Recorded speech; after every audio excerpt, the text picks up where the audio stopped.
ஹரே கிருஷ்ணா. மறுபிறவி பாகம் 23, அத்தியாயம் 4. மறுபிறவி பற்றிய 3 வரலாறுகள். மானினால் மயங்கிய மன்னர் ரகுகணருக்கு ஜடபரதரின் அறிவுரை, அதன் தொடர்ச்சி. ஆன்மீக விஞ்ஞானத்தில் பயிற்சி பெற்றிருந்த அரசர் ரகுகணர் ஜடபரதரின் வார்த்தைகளை கேட்டு ஆச்சரியமடைந்தார். ஜடபரதர் மிகச்சிறந்த சாது என்பதை அங்கீகரித்த அரசர் உடனடியாக தனது பல்லக்கில் இருந்து கீழே இறங்கினார். தான் ஒரு பேரரசன் என்ற அவரது எண்ணம் அழிந்தது. புனிதமான ஜடபரதரின் திருப்பாதங்களில் தனது தலையை பதித்து பணிவுடன் தரையில் விழுந்து வணங்கினார். சாதுவே, யாருக்கும் தெரியாமல் இவ்வுலகில் நீங்கள் உலவுவது ஏன்? நீங்கள் யார்? எங்கே வசிக்கிறீர்கள்? இங்கு ஏன் வந்தீர்கள்? ஆன்மீக குருவே, நான் ஆன்மீக ஞானம் அறியாதவன். ஆன்மீக வாழ்வில் எவ்வாறு முன்னேறுவது என்று தயவு செய்து எனக்கு விளக்குங்கள். மன்னர் ரகுகணரின் நடத்தை மற்றவர்களுக்கு உதாரணமாக விளங்கக்கூடியதாகும்.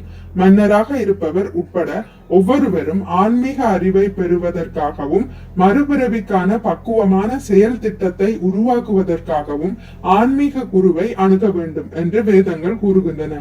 உயிர்வாளியின் மனம் ஜட ஆசைகளால் நிரம்பியுள்ள காரணத்தால் அவன் இவ்வுலகில் பல்வேறு உடல்களை ஏற்று பௌதீக செயல்களால் விளையும் இன்ப துன்பங்களை அனுபவிக்கின்றான் என்று ரகுகணருக்கு ஜடபரதர் பதில் கூறினார். இரவில் தூங்கும் போது கனவின் வடிவில் பல்வேறு இன்ப துன்பங்களை மனம் உண்டாக்குகின்றது. ஓர் அழகான பெண்ணுடன் மகிழ்ச்சியாக இருப்பதாக கனவு காணலாம். ஆனால் இம்மகிழ்ச்சி ஒரு மாயையே. தன்னை புலி துரத்துவதாக கூட கனவு காணலாம். ஆனால் அந்த பயமும் உண்மையானதல்ல. இதுபோன்று ஜட உடலால் ஏற்படும் இன்ப துன்பம், செல்வங்கள் என யாவும் மனதை அடிப்படையாக கொண்டு அடையாளம் காணப்படுபவையே. ஒருவன் தனது உண்மையான ஆன்மீக உணர்வை பெறும்போது இவற்றுடன் தனக்கு எந்த தொடர்பும் இல்லை என்பதை அறிவான். பரமபுருஷ பகவானின் மீது மனதை ஒருமுகப்படுத்துவதன் மூலமாக இதில் வெற்றி பெற முடியும். பரமபுருஷ பகவானின் மீது மனதை நிலை பெறச் செய்து அவருக்கு சேவை செய்யாவிடில் ஜடபரதர் கூறியபடி பிறப்பு இறப்பு என்னும் சுழற்சியினுள் சிக்கி துன்புறுவது நிச்சயம். பல்வேறு உடல்களை பெறுவதற்கு மனமே காரணமாக அமைகிறது. அந்த உடல்கள் வெவ்வேறு உயிரினங்களின் உடல்களாக அமையலாம். ஒருவன் தனது மனதை ஆன்மீக அறிவை பெறுவதற்கு பயன்படுத்தினால் அவன் உயர்ந்த உடலை பெறுகிறான். ஆனால் ஜட இன்பத்தை பெறுவதில் மனதை பயன்படுத்துபவன் இழிந்த உடலை பெறுகிறான் என்று ஜடபரதர் கூறினார். ஜடபரதர் ஒரு விளக்கின் ஒளியுடன் மனதை ஒப்பிட்டார். விளக்கு முறையாக எரியாவிடில் திரி எரிந்து விளக்கில் கரி படிந்துவிடும். ஆனால் விளக்கில் போதிய நெய்யை நிரப்பி திரியை முறையாக எரியச் செய்தால் அதே விளக்கு பிரகாசமான ஒளியை தருகிறது. அதுபோல மனமானது முற்றிலும் ஜட வாழ்க்கையில் ஈடுபடுத்தப்பட்டால் அது மறுபிறவியின் சுழற்சியில் சிக்க வைத்து முடிவற்ற துன்பத்தை தரும். ஆனால் அதே மனம் ஆன்மீக அறிவை வளர்ப்பதில் பயிற்சி செய்யப்பட்டால் ஆன்மீக வாழ்வின் உண்மையான பிரகாசத்தை பெற்றுத்தரும். அதைத் தொடர்ந்து ஒருவன் ஜட உடலுடன் தன்னை அடையாளப்படுத்திக் கொள்ளும் வரை அவன் பல்வேறு உடல்களை பெற்று பிரபஞ்சம் முழுவதும் சுற்றி கொண்டே இருக்க வேண்டும். எனவே கட்டுப்படாத மனமே உயிர்வாளிகளின் மிகப்பெரிய எதிரியாகும் என்று கூறிய ஜடபரதர் அரசரை எச்சரித்தார். எனது அன்பு மன்னரே, கட்டுண்ட ஆத்மா ஜட உடலை ஏற்றுக்கொண்டிருக்கும் வரை, களங்கமான ஜட இன்பத்திலிருந்து விடுபடாத வரை, தனது புலன்களையும் மனதையும் வெற்றி கொள்ளாத வரை, ஆன்மீக அறிவை விழித்தெழச் செய்து தன்னை அறியும் தளத்திற்கு உயர்வடையாத வரை இந்த ஜட உலகின் வெவ்வேறு உடல்களில் சுற்றும்படி கட்டாயப்படுத்தப்படுகிறான். மேலும் ஜடபரதர் தனது பூர்வ ஜென்மங்களை மன்னருக்கு தெரிவித்தார். முற்பிறவியில் நான் பரத நாட்டின் மன்னனாக இருந்தேன். ஜட செயல்களில் இருந்து முற்றிலும் விடுபட்டு பக்குவமடைந்தேன். பகவானின் சேவையில் முழுமையாக ஈடுபட்டிருந்தேன்.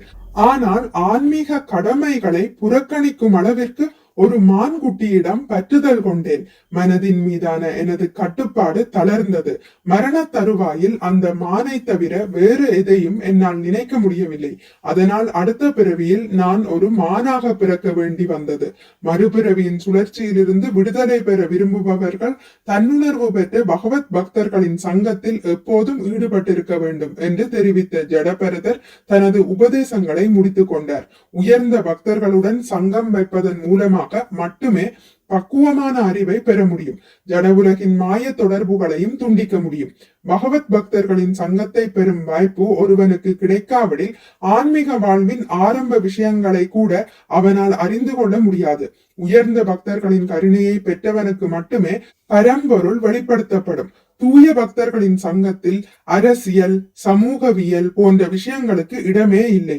தூய பக்தர்களின் சங்கத்தில் பரமபுருஷ பகவானின் திருநாமங்கள், குணங்கள், அவதாரங்கள் மற்றும் லீலைகளை பற்றி மட்டுமே உரையாடப்படும்.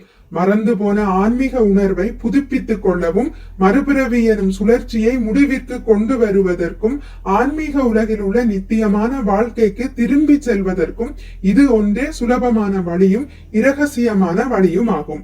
மாபெரும் பக்தரான ஜடபரதரிடம் உபதேசம் பெற்ற மன்னர் ரகுகணர் ஆத்மாவின் உண்மையான நிலையை முழுமையாக தெரிந்து கொண்டார். பிறப்பு, இறப்பு என்னும் முடிவற்ற சுழற்சியின் மூலமாக தூய ஆத்மாக்களை பந்தப்படுத்தும் உடல் சார்ந்த வாழ்க்கையை அவர் முற்றிலுமாக கைவிட்டார். ஹரே கிருஷ்ணா. இத்துடன் முடித்துக் கொள்கிறேன். இனி அடுத்த பதிவில் வேற்று கிரகவாசிகளுக்கு இடையில் ஒரு வாதம் என்பதை பற்றி வாசிக்கலாம். மிக்க நன்றி. ஹரே கிருஷ்ணா. உங்களுக்கு இந்த வீடியோ பிடித்திருந்தால் லைக் பண்ணுங்கள், ஷேர் பண்ணுங்கள், சப்ஸ்கிரைப் பண்ணுங்கள். நோட்டிபிகேஷன் பெல்லை அழுத்துவதன் மூலம் அடுத்த பதிவுகள் உங்களை வந்தடையும். பகவான் ஸ்ரீ கிருஷ்ணரை பற்றி கேட்டு மகிழ்வோம். ஹரே கிருஷ்ணா.